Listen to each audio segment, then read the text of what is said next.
Everything that we do in life depends on our capacity to be creative, to create things, whether it's creating new thoughts or creating new things in our life, new relationships. All of those things require a kind of a proactive energy in order to do those things. So it's very frustrating, especially if you're an artist, that goes without saying, if you encounter a creative block, right? If you just can't create, if you don't feel the drive to create anymore, whether it's a creative pursuit, whether it's your business, your career, your relationships, you don't feel the drive to do things. And I noticed that there are certain ways to go about that, because I, as a person, used to be very stuck in my head, very self-limiting, right? And I had a period in my life where I used to draw for many years, and then almost a decade of no artistic pursuits, maybe less than a decade. And then when I've done the inner work required, it got unstuck. And then I basically, painted like 50 paintings in a year or two and started DJing and all of that stuff, as hobbies, as creative hobbies, but also studying, working, and all of that stuff, and actually feeling excited about doing that. And I think there's a way to do it. There's a system of doing it. And in this video, I'll talk about what I think about this topic, because I think there's, at least from my perspective, from my experience, there's a way out of this. And it's typically not the way that we usually think about. So here's the thing. I interacted with my life with a lot of people from the art world, a lot of painters, a lot of musicians, just sort of a somewhere where I grew up in, and a lot of friends that I had and all that. And through life, I keep encountering people with artistic inclinations. So even if you're not an artistic inclination, these are people that want to create. It doesn't matter if you want to create a business or an art piece. It's a different type of creation, but it is a desire to create. And one thing that I noticed, and especially I noticed this recently, when talking with some artists recently, is that, some people get into sort of a burnt out state. They start feeling like they don't want to create anymore. And I remember having that. I remember drawing for so many years, like ever since I was a kid, I was drawing, ever until like maybe 18 or something. And I remember sort of a burning out. And that was, you get into teenage years, and all of your, looking back at it now, I can analyze it properly. All of your insecurities and all the overthinking just goes wham, and just completely distorts you, right? And of course, there's other things. You have to study, then you have to get a job, then you start interacting with the opposite sex. Well, not at that point, before that, but you know what I mean. So a lot of things happen, and it really derailed my creativity for many years. And many years later, I started getting really serious about inner work, even though I started doing it when I was 18 as well, but it took a while. I started doing it because I realized that I'm being derailed. Like, where's my creativity? Where's my free flow? But when I started really getting serious into that work, it started unclogging it. And you know what it is?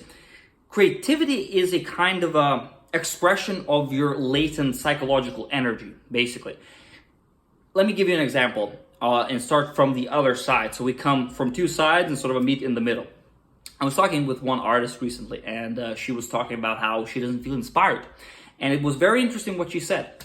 She was like, yeah, I really don't feel inspired, and it's like, I don't know, maybe I lack some sort of resources, or maybe the situation needs to be different or something like that. And I thought, well, that's very interesting. I mean, kinda, why would you say that, It's like, yeah, because I don't know, I don't feel inspired, and maybe the modern art that doesn't even, it's not even great, I don't know, I don't like it, and blah, blah, blah, blah, like all of that stuff. And I'm like, okay, and we had a short conversation about it, but then I kept wondering, and it's like, that's a very weird way of looking at it, because as any creative, as an artist, whatever you are, again, a business creator, a general creative, or an artist, what you're doing is you're creating things, but where are you creating those things from, okay? Well, you have to get back to the fundamental idea of why do you create those things in the first place? Well, you create them because you want to express something. A lot of people think that because you want to express something, like, well, there you go, that's a painting. There you go, that's a musical piece. That means that in order to get inspiration, you also have to look at artwork. And that is totally true, of course. Seeing great artists inspires me tremendously. But that is just one side of the tunnel. Creativity comes from a deeper wellspring of your psyche, okay? It's the most sort of a primal, raw exploration of your psychological energy. If you're trying to get yourself inspired when you're in a creative block and you're just maybe looking at other people's art, that can be helpful, but at best it will be helpful as an indirect stimulant.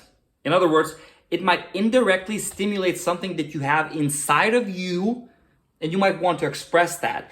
But I mean, is that a good thing for an artist to rely on that? You know, there's phases in creatives' lives, of course. So it might be useful, and at certain times it's absolutely inspirational, but is that the main mechanism? I would say it isn't. In my opinion, it isn't. Because what you're actually doing when you're creating any sort of a creative endeavor, right? You have a thing that you want to say. Many people, so see, now we're getting closer to what I think is the core reason. And then many people interpret that again as the thing, okay, so I have to have a certain vision. Like I have to have an ideology that I want to talk about or something. Yes, we're getting there, but not exactly. Because I mean, you can create many different things out of the one ideology, right? I mean, so it's not that the ideology, and more importantly, do you feel that the ideology behind the artwork, does that actually drive you? You know, it can drive you, but also it can just be just words, just ideology. It doesn't matter, okay?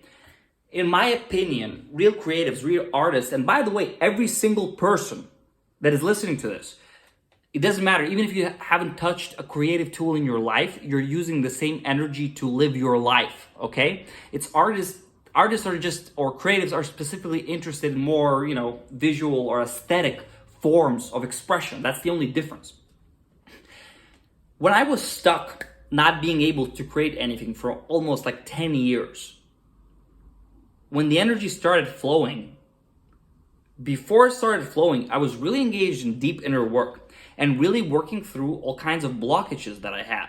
All kinds of like stress, all kinds of like, I feel insecure, I feel limited, restricted, all of that stuff. The interesting thing is that the creative block disappeared when I just kept working on those. I wasn't even working on them for the purpose of creativity, but it naturally started flowing when I worked on those. What I'm trying to say is that when you're creating an art piece, and hey, correct me when I'm wrong, there's different types of artists, but I think it's pretty universal. The first seed of any piece of creative work, even if it's a business, even if it's something, it's a kind of a feeling of inspiration, a kind of a feeling of excitement, a kind of an inner motivation that is the core of that, which then grows into something else. And a kind of expression. Will I use a painting? Will I use this? Will I try to build a product and sell it? Whatever. This is secondary. Never try to define yourself, define your creative force as this secondary thing that, oh, I just paint, or I just do this, or I just do that. You have an energy inside of you which you have to cultivate as an artist. And that energy is not about you doing the art piece. It's about feeling that deep, deep excitement about the art piece. And notice that when you start talking about it too much, when you start criticizing a lot, when you start sort of second guessing it, then you can stifle it. What you have to protect as a creative is your capacity to cultivate that pure, innocent, almost unmanifested excitement about the most primitive state of that idea, right? In other words, you might want to draw a painting, okay? Well, I paint, so that's why I talk about it. But the first thing that you get is not the vision of the painting usually, right? It's this, I want to do something. I want to paint, oh yeah. And then you start thinking about the form that it will take. If you try to overly analyze this, like the artist, the photographer that I talked with, right? Where she said, well, maybe it's the resources, maybe it's something else, that it's like getting into those details distract you from the reason why you're doing your art in the first place. You're getting into the technicalities, you're getting into the details, you're getting into things which are not that important. If you want to tap back into your creativity, you have to go beyond that. You have to discard everything about your art, the way that it's expressed. You can do that later. Discard everything and get back to the most primal feeling there is. How does it make you feel? What kind of feeling do you experience? Just remember now, when you were a kid and you saw something exciting, now discard the thing, discard the movie, discard the music, discard anything. Even if you weren't a kid, whatever, last time that you saw something exciting, discard that, discard the details about it, discard the expression of it, and just focus on the pure sensation, the pure feeling that you had. And notice how it excites you, right? It energizes you. Now, if you maintain that energy, trust me, very quickly, you will want to grab a paper, grab your instrument or whatever, and start creating something. The funny thing is that it can be anything. You can start thinking about the last time you saw Lord of the Rings or whatever and go, oh yeah, and just sort of meditatively focus on that energy. And sooner or later, you'll want to paint, you'll want to draw, you'll want to do something, even work out, even do your business, whatever. A lot of inner management, learning to control yourself, is about learning to engage in these energies. For example, when I paint, right, typically what I do is first of all, I tap into that energy, that sort of energetic state that has a bit of that excitement, right? When I tap into that, even if I don't know what to paint yet, I just start and it starts flowing out of me. And this works with anything. And this is the way to get out of it. So in other words, you have to scale back all of the details that you're doing. Stop looking at, oh, well, maybe if I just look at other concept art that I saw. Well, what about if I look at other beats created by other artists? What if I look back? If you're having a creative block, a creative drought, it's not what you should be doing.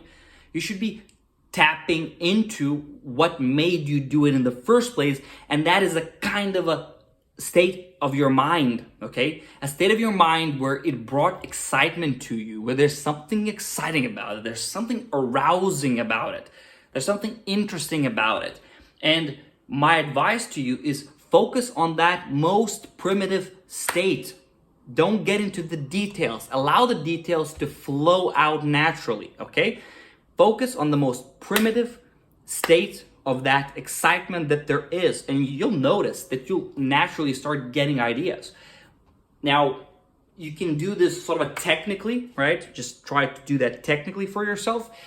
But also, in general, the more you do the inner work of relaxing yourself, of disengaging from overthinking and all these inner doubts and doing your shadow work, doing the inner work, all of that stuff, the more you engage with that, the easier it'll be. In other words, it'll become almost automatic, and pretty much most of the things that you do will become an expression of that type of energy, which is why I think for artists especially, but for any creatives, okay, frankly, for anyone, but especially if you want to create artwork, you have to understand these dynamics at least to a degree, because what you're trying to do on a regular basis is to allow your sort of energetic psychological flow to flow into an art piece or any creative endeavor.